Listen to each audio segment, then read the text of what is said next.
زکه تاب نمومه تا به هم بیتاب که زکه تاب نمومه تا به هم بیتاب که ژوند د خیال کړه ګورې ډېر به دې خراب که زکه تاب نمومه تا به هم بیتاب که ژوند د خیال کړه ګورې ډېر به دې خراب که تا خو تش په خوله انکار وکړه او ولاړې شوخ صاحب تا خو تش په خوله انکار وکړو او ولاړې پته شته چې زه دې څومره په عذاب کړه تا خو تش په خوله انکار وکړو او ولاړې پته شته چې زه دې څومره په عذاب کړه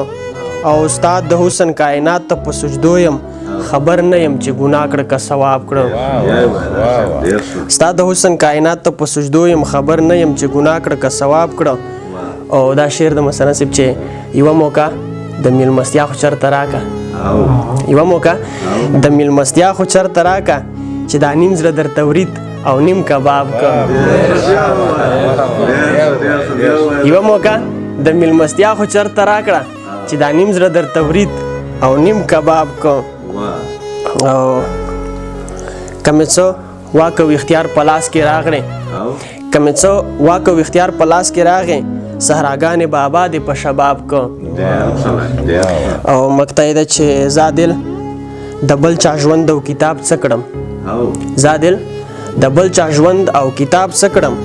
دا خبرې زه د خپل ژوند د کتاب کړم زه دل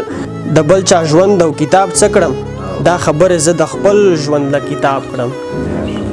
زما په برخه د تاوان ورسی ګټه د ټوله تر جانان ورسی کمه د پلار نیکه میراث مو درومي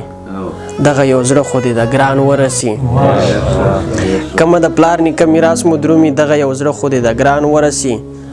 د هېرېدو کیسه دې سمه وکړه مثلا صاحب د هېرېدو کیسه دې سمه وکړه خو دومره وس به دې په ځان ورسی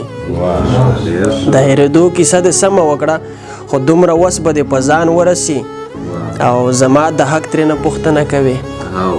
سار صاحب زما د حق ترېنه پوښتنه کوي ښه ده چې لاس دې تر اسمان ورسی زما د حق ترېنه پوښتنه کوي ښه ده چې لاس دې تر اسمان ورسی اوس چې پښتو په پښتنو کې ګورم لکه لالونه په ایرو کې ګورم اوس چې پښتو په پښتنو کې ګورم لکه لالونه په ایرو کې ګورم هغه ارمان چې مې په زړه کې ساتو هغه ارمان د بل په پښو کې ګورم